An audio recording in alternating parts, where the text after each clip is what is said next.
Un baptême, c'est toujours bien d'assister à un baptême, c'est toujours bien de prendre le baptême.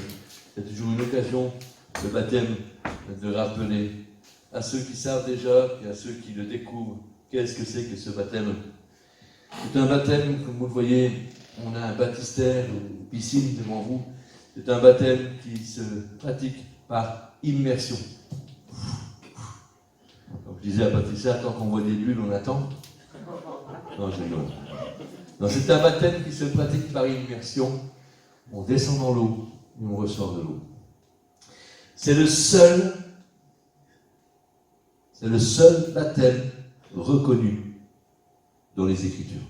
C'est le seul baptême reconnu dans la parole de Dieu. C'est le seul et unique baptême reconnu dans la Bible. Et je rappelle, sans polémique, que l'on prenne un Nouveau Testament. C'est tous le même texte. Il y a un seul baptême. Parfois, on entend dire, quand on vit quelque chose pour la première fois, c'est mon baptême du feu. C'est mon baptême du feu.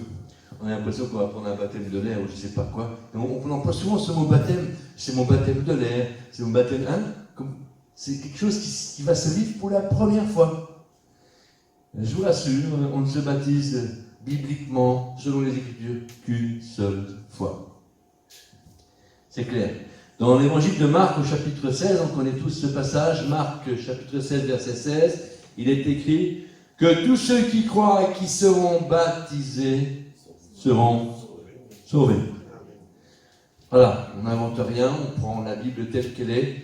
Nous reconnaissons la Bible comme étant notre livre de référence, celui qui, je dirais, est le fondement de notre foi, de notre vie chrétienne.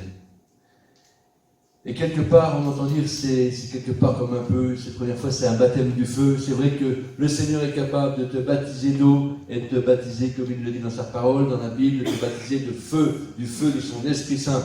Tu seras baptisé d'eau et d'esprit. Amen. Alors, quelles sont les conditions à remplir pour prendre ce baptême d'eau? Tout simplement, la première chose qu'on peut dire, c'est qu'il nous faut croire. Croire.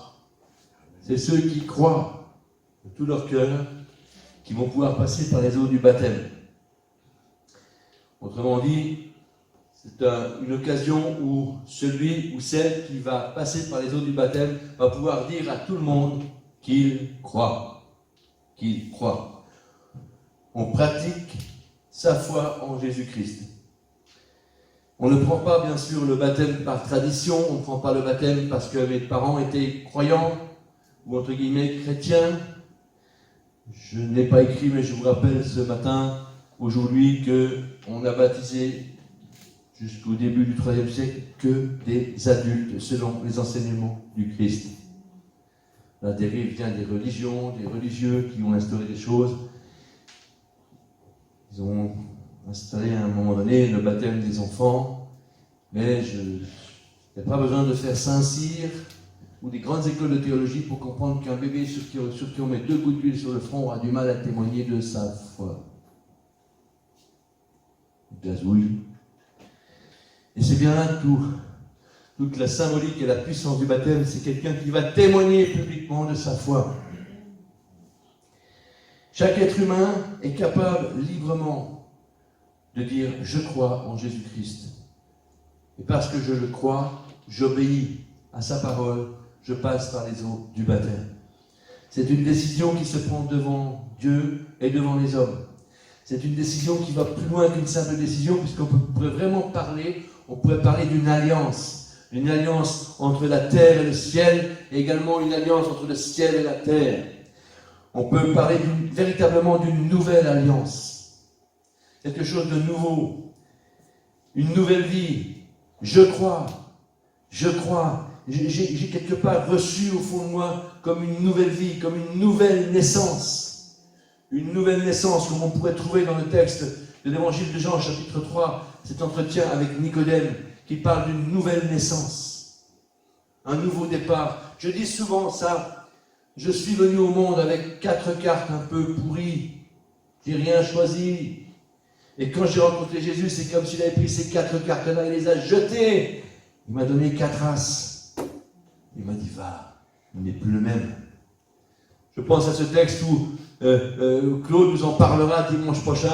Cet aveugle que Jésus a guéri, tout le monde le connaissait, à la porte du temple, tout le monde le connaissait. Et un jour, Dieu lui a redonné la vue, il s'est mis à se promener dans la rue. Les gens le croisaient, ils ne le reconnaissaient même plus. Est-ce qu'on a déjà dit de toi, je ne sais pas ce qui s'est passé, je ne le reconnais plus, je ne la reconnais plus. Il y a eu quelque chose qui s'est passé. Il y a un avant, il y a un après, et entre les deux, il y a une rencontre avec Jésus-Christ qui bouleverse notre vie. Certains rencontres de Christ sont bouleversées et sont quelque part comme tiraillées, partagées entre la religion et la foi. La tradition qui nous met sur une réserve, parce qu'on a toujours fait comme ça, on fait toujours comme, etc. Et puis la foi qui nous dit, je veux obéir à mon Seigneur, je veux prendre sa parole au sérieux, ce qui est écrit, je le crois, je veux le vivre, je ne veux pas juste le savoir là-dedans, je veux que ça descende jusque là, et je veux que ça soit vécu en action, tous les jours. On prend le baptême par la foi, non pas par les gènes, par une transmission de parents, choses comme ça. On a décidé, en tant qu'adulte, je prends le baptême, je passe par les eaux du baptême. C'est cette rencontre avec Jésus-Christ. C'est un miracle, un miracle. Le plus grand des miracles, c'est un cœur qui s'abandonne à Jésus, qui dit, je crois, je veux t'obéir, Seigneur. Le baptême, c'est une manifestation publique de ce que l'on croit. C'est une manifestation publique du fait de dire, j'ai une nouvelle vie, j'ai pris une nouvelle position, je prends une nouvelle direction. Je veux prendre le baptême selon les enseignements de Jésus-Christ. Je ne peux plus vivre comme avant. Sinon, je serais quelque part comme en décalage. On prend ce baptême pour se conformer à la parole de Dieu, pour se conformer aux Écritures. Pas pour faire plaisir à un pasteur, à un dirigeant spirituel, à un conducteur spirituel ou à l'Église. Je prends le baptême parce que je veux obéir à Jésus-Christ. Amen. Et ça permet à chacun aussi aujourd'hui de se rappeler, pour ceux qui ont pris le baptême il y a quelques années, de se rappeler toute la symbolique et la puissance et la valeur de ce baptême. Prendre le baptême, c'est un engagement sérieux. C'est quelque chose de fort, une décision puissante. Parfois dans les vies, on prend tellement de décisions. Celle-là, je vous garantis, c'est la décision qui coûte le plus, c'est la décision qui marque le plus, c'est la décision la plus importante devant les hommes et le ciel. Je prends donc l'engagement de mettre la Bible en pratique. Je veux pratiquer ce que je lis, je veux pratiquer ce que je comprends, je veux pratiquer ce que je crois. Vous pourrez rencontrer dans votre vie plein de discoureurs qui vous citent les Écritures, ils vous racontent les Écritures. Ah, ils connaissent, et ils vivent pas grand-chose. C'est pas le tout de savoir, c'est pas le tout de pouvoir vous raconter, c'est le tout de le vivre, Aimez-vous les uns les autres. Il y a des choses tellement parfois qui nous paraissent tellement simples, qui sont d'une puissance, une puissance. Ce baptême, on l'appelle aussi parfois le baptême de repentance. Je regrette mon ancienne vie, je regrette tout ce temps où j'ai vécu sans toi, Seigneur. Je veux aussi te demander pardon pour tous mes péchés, pour toutes mes fautes, pour toutes mes erreurs. Je sais que tu es un Dieu qui pardonne, mais je veux le faire, je te le dis, je te demande pardon. Je change de vie. Je regrette cette vie ancienne. Je veux changer de conception dans mon cœur, dans ma tête, dans ma façon de vivre, dans ma façon d'agir. Pourquoi ? Parce que j'ai reçu ta lumière, Seigneur, parce que tu m'as éclairé, parce que ta vérité est venue me visiter, parce que j'ai reçu cette foi en toi. Je ne peux plus faire comme si je ne savais pas.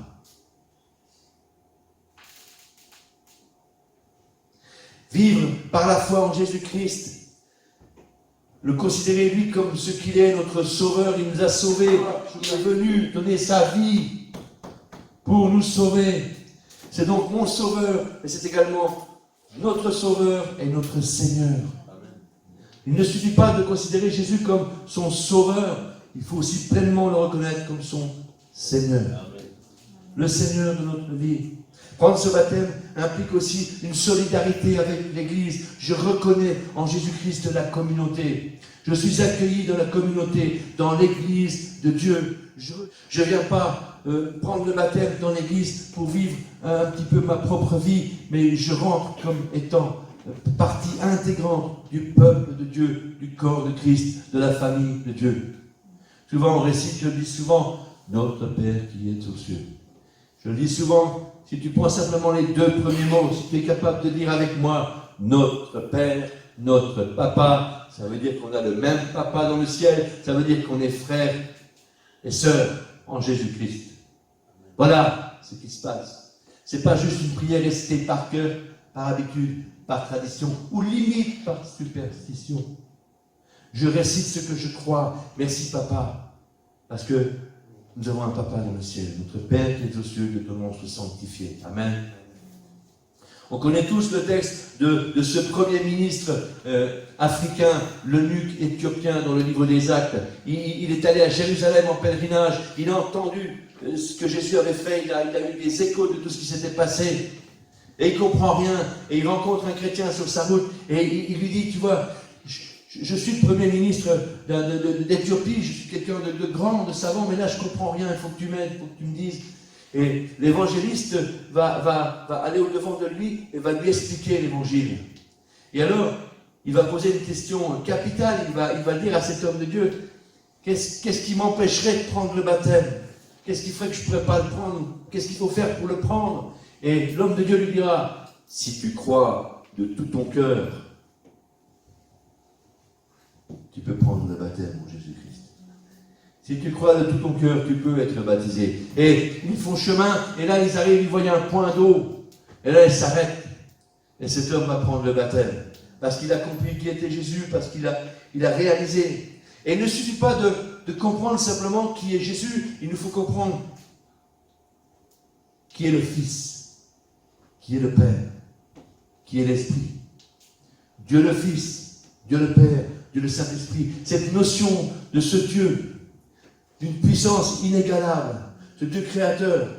Tout d'abord, Jésus-Christ, bien sûr, il est le Fils. Dieu s'est fait homme en Jésus-Christ pour venir donner sa vie sur la croix, pour payer à notre place, parce qu'il nous était impossible, et il nous est toujours aussi encore aujourd'hui impossible de réparer nous-mêmes. Dieu le Père, bien évidemment, mais Dieu le Créateur du ciel et de la terre, celui qui a tout créé. Et d'ailleurs, le verset qui résume, la phrase qui résume toute la Bible, toute la parole de Dieu, Jean chapitre 3, verset 16, dit que Dieu, ce Dieu créateur du ciel et de la terre, Dieu t'a tellement aimé.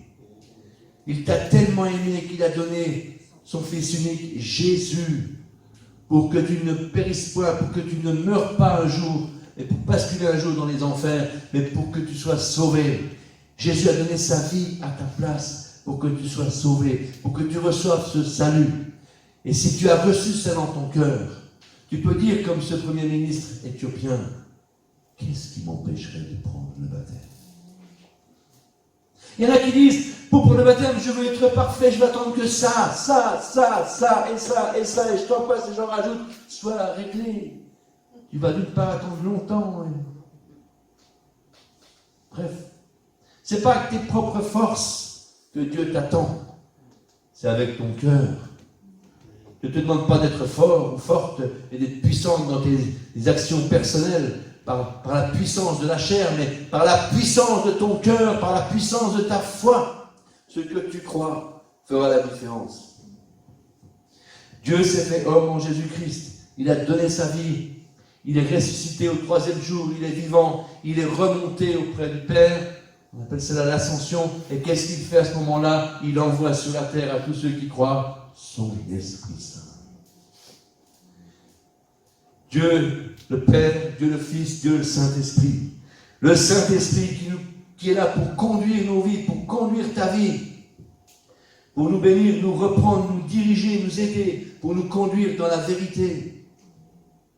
Dieu le Père, Dieu le Fils, Dieu le Saint-Esprit. On va la baptiser au nom du Père, du Fils et du Saint-Esprit. Amen. désormais c'est officiel devant Dieu et les hommes. J'appartiens au peuple de Dieu, j'appartiens à la famille de Dieu. C'est un véritable engagement. C'est pas juste un truc entre guillemets, comme certains pourraient le vivre ailleurs, pas ici. Mais c'est pas un truc superstitieux, c'est pas un truc magique. C'est simplement une décision d'un homme et d'une femme qui assume devant les hommes et devant Dieu qu'ils croient et ils le témoignent. En préparant ce petit temps de partage, j'ai reçu quelque chose hier qui m'a bousculé, qui m'a touché. Adoption. Alors, j'ai pris du recul. Et puis, la Bible, la parole de Dieu, parle de l'adoption.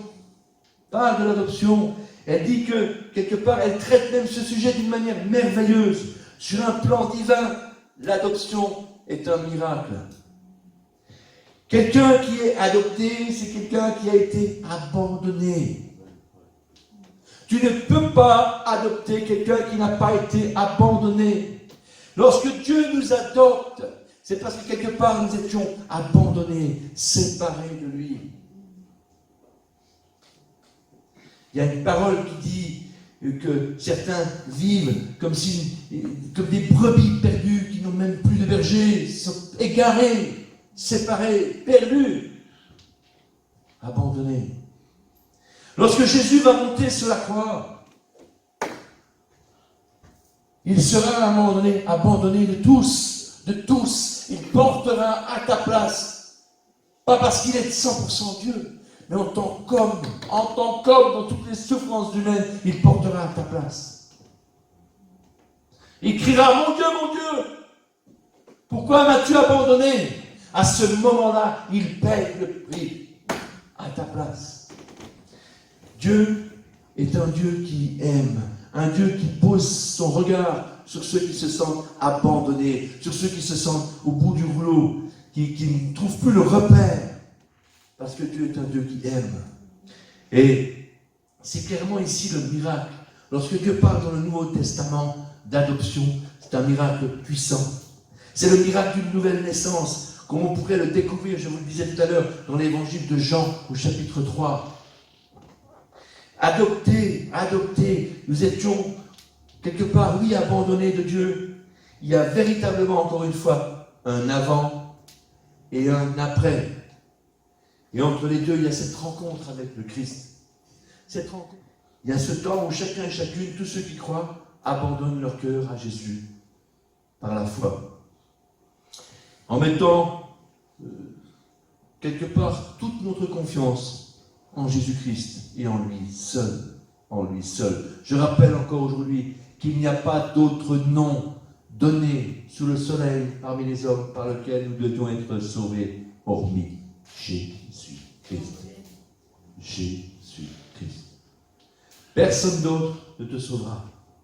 Les idoles, les saints de toutes sortes, les saints Thior et j'en passe à dire ailleurs, il peut y avoir des bulles autant que tu veux, mais ça ne sauve personne.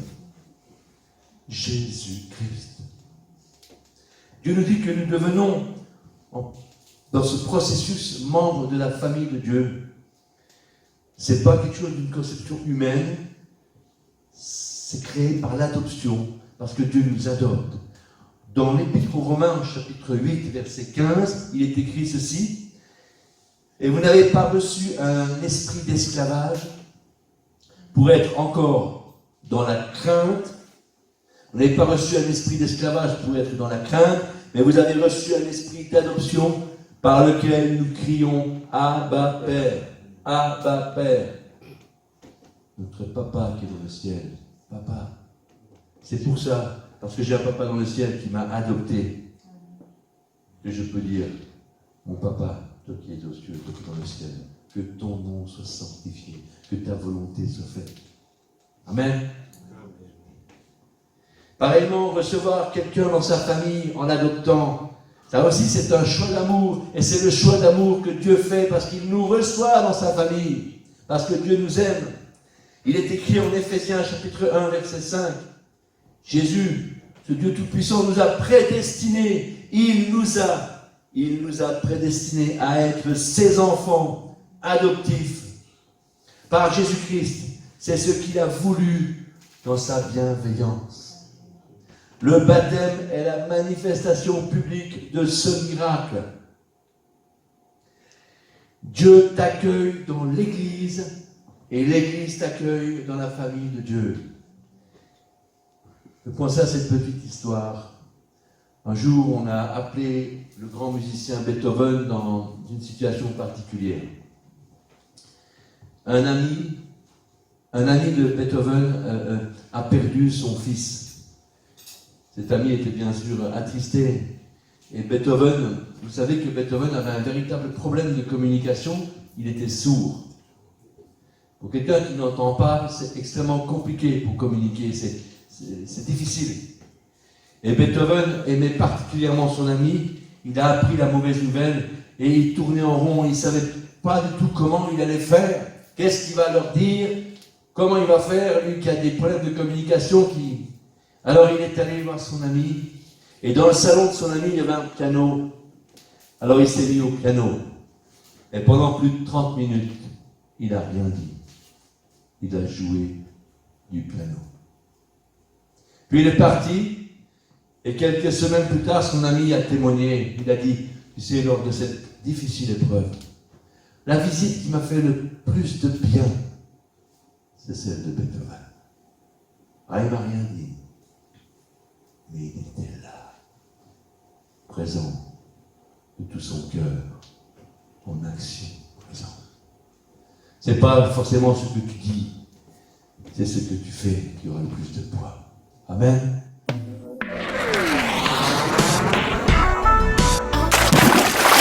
J'ai déjà réfléchi assez mal de fois, est-ce que je serais prêt à changer des choses dans ma vie?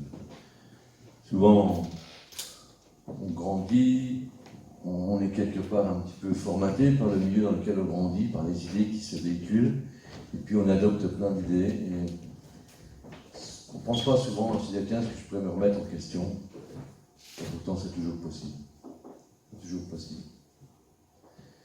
C'est une journée spéciale, une journée de baptême. On a eu le baptême de Patricia, le baptême de Patricia il y a quelques semaines. Et un baptême, c'est toujours un moment précieux. Ça permet aussi de se rappeler aux uns et aux autres qu'un jour, on a appris le baptême. C'est quelque chose qui nous touche. Chaque baptême est unique. Alors j'aimerais vous partager quelques mots pour Léa et pour vous tous qui êtes là aujourd'hui sur le sujet qui nous anime aujourd'hui, le baptême. Le baptême. La grande question, c'est pourquoi je le fais? Pourquoi je le prends? C'est ça la grande question. C'est peut-être bien plus important pourquoi je le fais à la base que toute autre chose. Pourquoi je prends le baptême?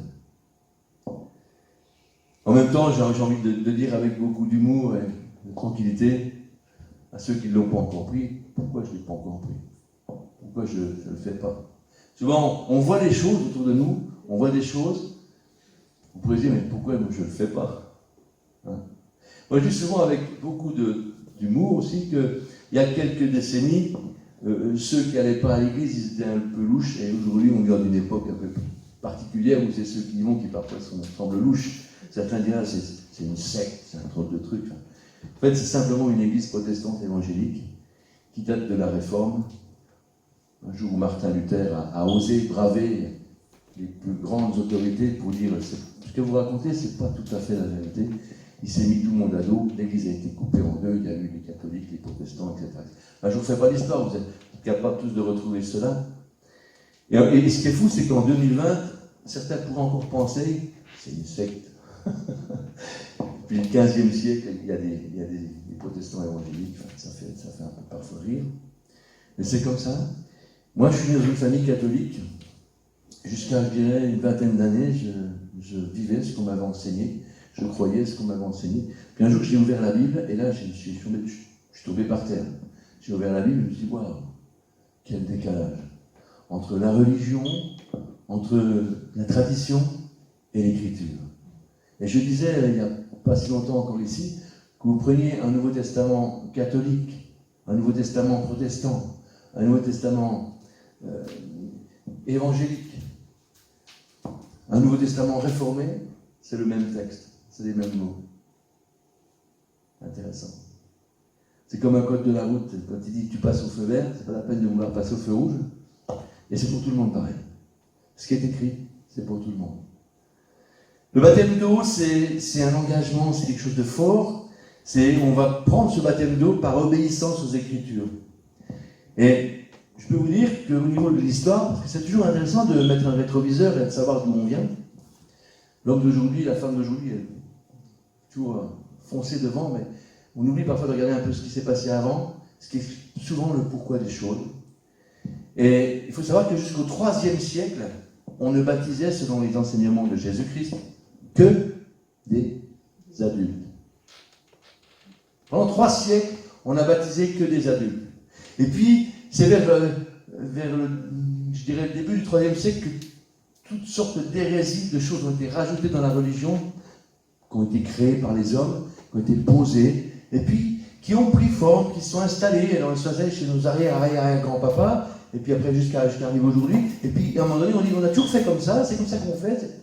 C'est pas forcément vrai. Et parfois, c'est quand même bien de pouvoir dire je suis prêt à regarder dans le rétroviseur. Je veux bien comprendre à un moment donné, c'est comme un souci informatique, j'aime bien savoir où ça a bugué quelque part.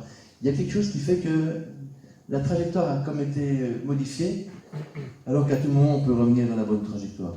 Et beaucoup diront, moi j'ai pris le baptême étant petit. Il y a des milliards de personnes, d'hommes et de femmes sur la terre, qui ont été baptisés étant petits, avec 2 gouttes d'huile sur le front, et qui vivent absolument sans s'occuper de Dieu. Impressionnant. Et beaucoup, on leur a fait croire, je vais loin dans mes propos, mais on leur a fait croire que parce qu'ils avaient reçu 2 gouttes d'eau sur le front, c'était bon.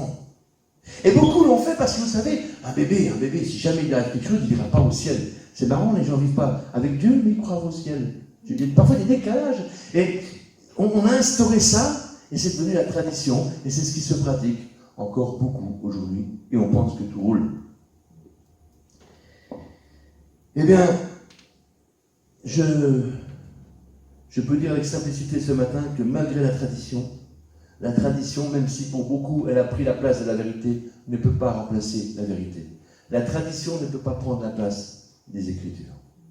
Au chapitre Matthieu, chapitre 28, même 28, il est écrit, c'est Jésus qui parle, et il s'adresse aux disciples, à ceux qui croient, il dit « Faites de toutes les nations des disciples, partagez l'évangile, apprenez-leur à obéir tout ce que je vous ai enseigné, tout ce que je vous ai prescrit, et baptisez-les au nom du Père, du Fils et du Saint-Esprit. » On aurait du mal à imaginer quelqu'un qui dit « Moi je crois en Dieu, mais je ne pratique pas. Je crois en Dieu, mais je ne vis pas ce que l'Écriture me propose. Je crois en Dieu, mais en fait je crois en toi Seigneur, mais je ne vis pas avec toi. » Il y a comme quelque chose qui pourrait être un vrai décalage, comme je disais à l'instant. On n'est pas cohérent parfois. On dit des choses et on vit autre chose. Et ce qui est formidable, c'est qu'avec Dieu, ce qu'il dit, lui, tu peux le vivre, toi. Les promesses de Dieu, elles sont vraies. Quand Dieu dit une chose, la chose s'accomplit parce que Dieu est un Dieu fidèle. Ça, c'est une certitude. L'apôtre Pierre, dans sa première lettre, au chapitre 3, au verset 21, il parle du baptême d'une manière spécifique, forte, puissante. Il dira, c'est l'engagement d'une bonne conscience devant Dieu. Ce que je veux dire par là, c'est que Dieu dit que ceux qui croient sont justifiés parce que Jésus a donné sa vie sur la croix. Donc il nous voit juste à travers le sacrifice de Jésus. Mais on n'est pas plus juste sur la terre que quiconque. On est juste, je le dis souvent, sauvés par la grâce de Dieu. Nous sommes quelque part des pécheurs, des hommes mauvais, des femmes mauvaises, sauvés par l'amour de Dieu. Donc pas meilleurs que les autres. Juste sauvés, juste croyants. Et on a décidé un jour de prendre le baptême selon l'enseignement des Écritures pour obéir à Dieu et vivre notre foi, notre vie chrétienne, dans une vie d'église, comme Dieu le propose. Le baptême, c'est un engagement responsable. Il n'y a pas de pression, chacun décide de prendre le baptême lorsqu'il a à cœur de le prendre. Et encore une fois, jusqu'au IIIe siècle, on n'a baptisé que des adultes, c'est-à-dire des hommes et des femmes responsables, majeurs, matures, qui étaient capables de prendre une décision. Et le moment le plus fort d'un baptême, c'est lorsque le baptisé ou la baptisée va venir ici devant vous et va proclamer de sa bouche, avec son cœur, sa foi. Et c'est sur la déclaration de sa foi que Léa, ce matin, pourra prendre le baptême. Si Léa avait 4 mois, qu'elle balbutie un gousi-gousi qu'on ne comprend rien du tout, et qu'on lui met 3 gouttes d'huile sur le front, je vous fiche mon billet que ça ne fonctionne pas. La tradition, ça marche. Mais ça ne colle pas avec les Écritures. Parce que l'Écriture dit que celui ou celle qui veut prendre le baptême doit confesser qu'il croit. Et si vous arrivez à faire confesser à un bébé qu'il croit en Jésus-Christ, vous êtes des magiciens. Mais Dieu n'est pas un magicien, Dieu est quelqu'un de simple, de vrai, de grand, qui vous aime et qui vous interpelle peut-être ce matin d'une manière particulière en vous disant, tu sais, on parle parfois du Nouveau Testament, de l'Ancien Testament. C'est les seuls testaments de quelqu'un qui est encore vivant. C'est impressionnant. Ouvrez l'Écriture, ouvrez la Bible. Rencontrez Jésus-Christ. Osez vous confronter à son regard. Osez vous confronter à ce qu'il dit. Et vous allez voir que vous ne trouverez personne sur cette terre qui parle comme lui. On vit dans un monde de chaos, un monde de fous. Le seul dont il est dit qu'il est amour dans les Écritures, c'est Dieu. Il y a plein d'autres livres qui circulent. Je ne veux pas entrer dans les débats. Dieu va même jusqu'à dire « aime ton ennemi ». Imaginez l'envergure du programme. C'est unique. Jésus-Christ, c'est unique. Unique. Le baptême, c'est un engagement responsable qu'un homme et qu'une femme prend. Le baptême, c'est un véritable moment de témoignage aussi, public.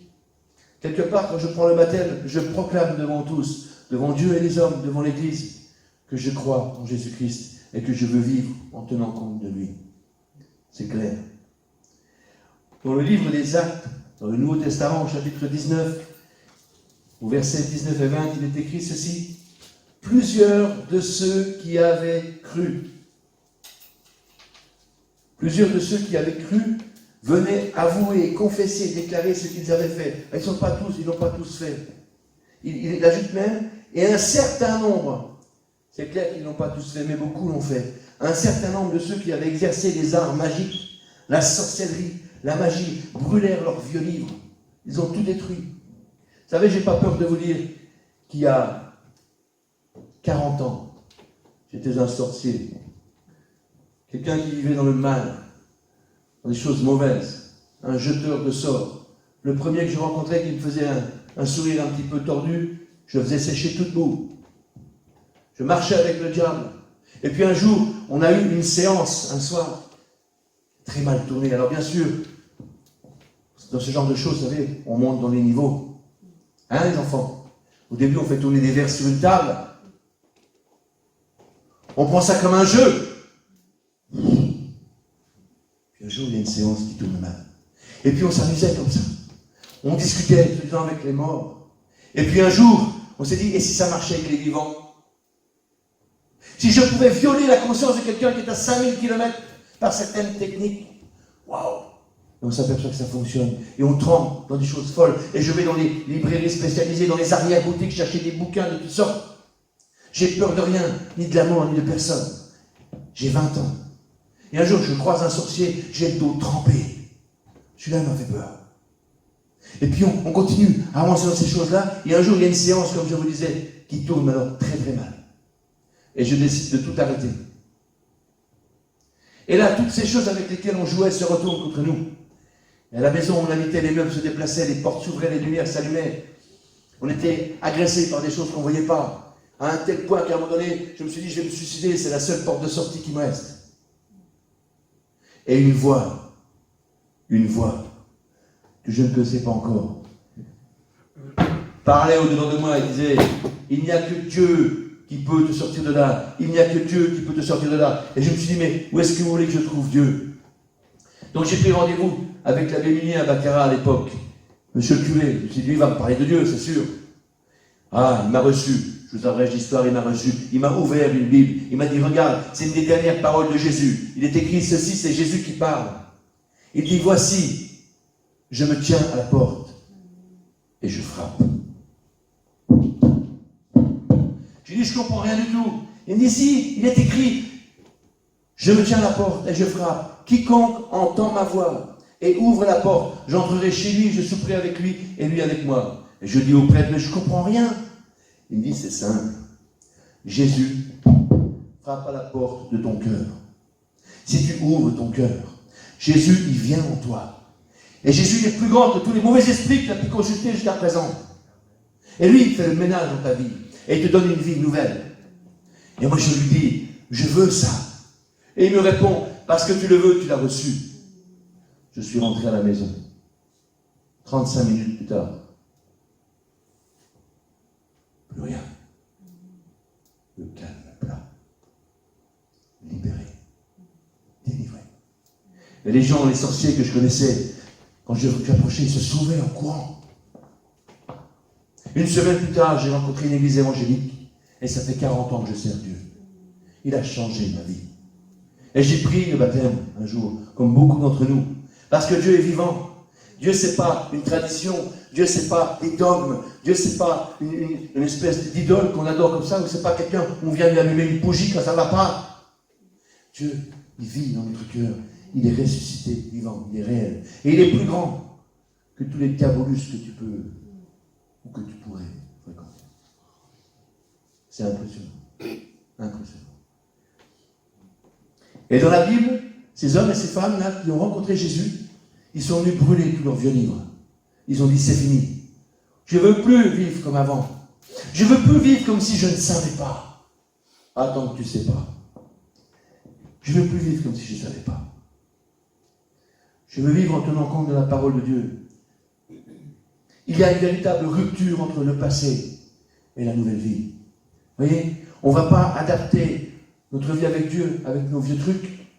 On change de vie. On change de conception. C'est surtout ça le plus grand. Changer de conception. Accepter de croire Dieu plutôt que de croire en Dieu. Croire Dieu. Ça fait toute la différence.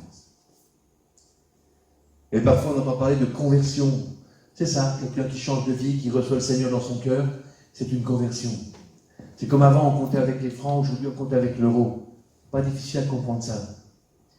Et je rappelle ce matin que ce n'est pas le baptême qui sauve, mais que l'on prend le baptême parce que l'on est sauvé.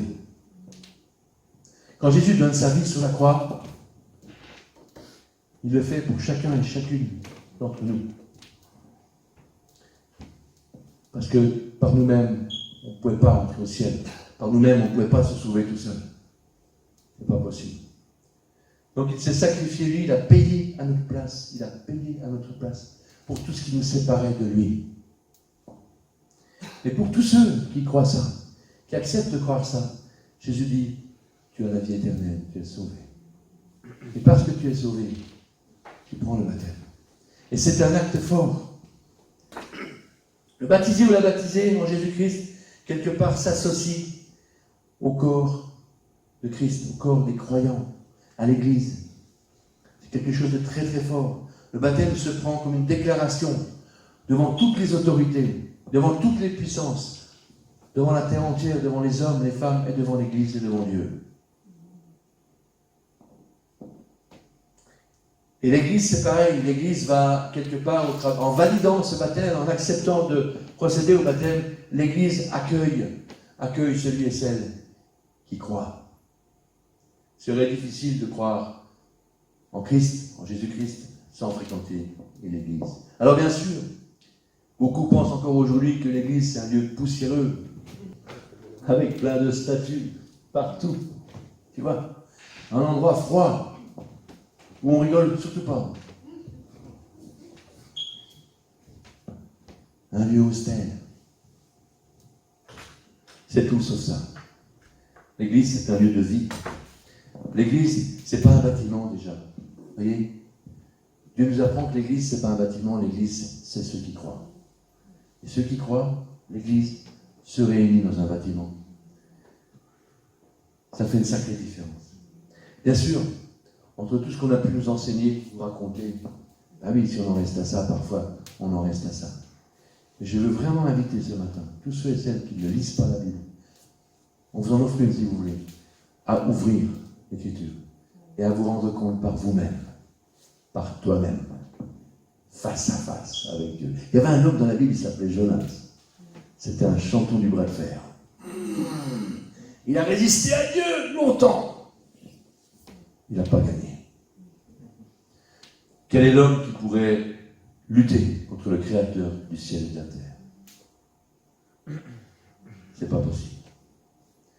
Et Dieu, malgré sa puissance, malgré sa force, t'aime et s'est abaissé à se faire homme en Jésus-Christ pour venir marcher sur la terre et quelque part nous indiquer le bon chemin, la vérité. La vérité. Et vous savez, pour ma part, je ne crois pas parce qu'on m'a raconté. Je crois parce que Dieu le dit. Ça fait la différence. Quelqu'un qui prend le baptême devient membre entier du corps de Christ, de l'Assemblée. Et c'est un véritable engagement, je le redis encore.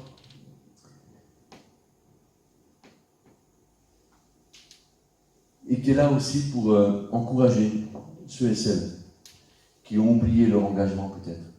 Parfois on oublie aussi les choses. C'est bien de se dire, oh, il y a X temps où je suis passé par les eaux du baptême. Mais c'est vrai, c'est vrai. Puis avec le temps, les choses parfois s'estompent un petit peu, donc ça fait du bien de se remémorer cela. C'est aussi un moment où on peut interpeller les uns et les autres et à faire de même. Si lui ou elle l'a fait, pourquoi pas moi? Et pourquoi pas? Et pourquoi pas? Une dernière petite chose. Il faut du courage. Il faut du courage lorsque Léa va venir dans quelques secondes se poser là. Il faut du courage. Il faut du courage pour oser dire aujourd'hui en 2020, je crois en Jésus-Christ. Hein? Je crois en Jésus-Christ. Afficher dans la liberté de la laïcité ce que l'on croit, sans aucune pression, sans rien. Juste vous le dire, je crois en Jésus-Christ. Et ce qui est fou, c'est que tu peux le faire aussi. C'est pas un truc réservé à une élite, à des gens mieux que les autres. La Bible, je m'arrêterai là-dessus pour ma part, dit ceci. Il y a beaucoup d'appelés, mais peu d'élus. Des fois, on peut se gratter la tête, on se dit pourquoi? Parce que Dieu appelle tout le monde. Dieu t'appelle encore aujourd'hui à tenir compte de lui. Et c'est pour ça qu'il y a beaucoup d'appelés, parce qu'il n'arrête pas d'appeler. Et Dieu dit qu'il y a peu d'élus parce qu'il n'y en a pas beaucoup qui répondent. Mais Dieu t'appelle quand même. Dieu t'aime.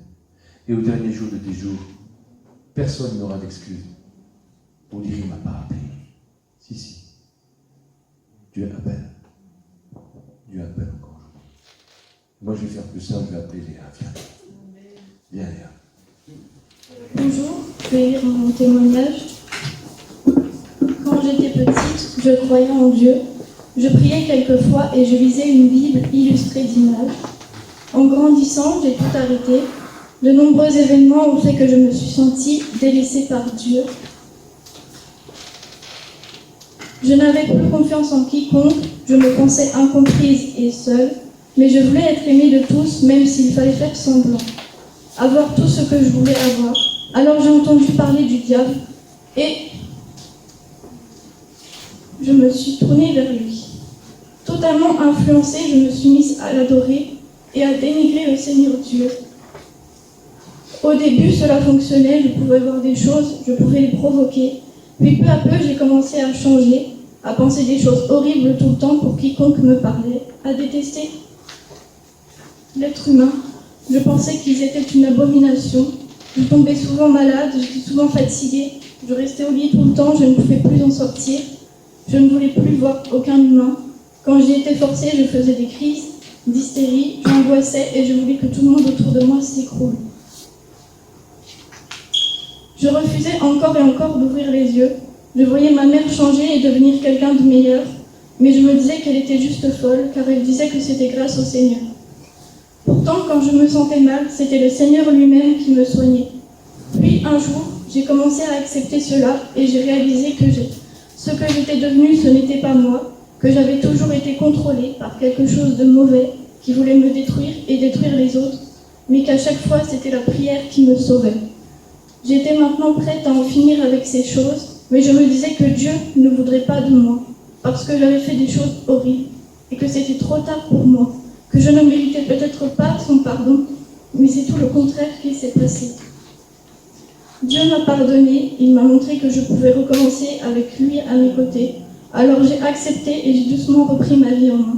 Mais en même temps, c'était difficile, comme un combat à l'intérieur de ma tête qui me disait que j'étais mauvaise, que je ne pensais pas réellement ça. Mais je savais que c'était faux. Bien sûr, le mal essayait de refaire surface, mais à chaque fois, Dieu était là. Petit à petit, j'ai appris à aimer Dieu, à l'accepter comme lui m'a accepté. J'ai découvert l'amour que Dieu avait pour nous, et cela m'a bouleversée. Cela m'a rendue heureuse. J'ai été délivrée du mal, et puis jour après jour, j'ai pu sortir là où autrefois je n'y arrivais pas. Je ne voulais plus de mal aux humains, mais au contraire, je voulais qu'ils soient tous heureux comme je le suis maintenant. Parce que le Seigneur m'a sauvée d'une vie minable, voire d'une mort certaine.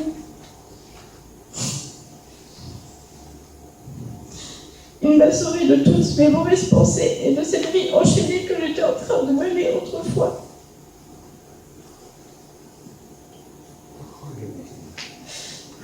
Depuis, il ne se passe pas un jour sans que je prie et que je remercie le Seigneur. Et si je décide maintenant de prendre le baptême, c'est parce que je veux montrer au Seigneur à quel point je l'aime et que je veux cette vie nouvelle à ses côtés. Amen.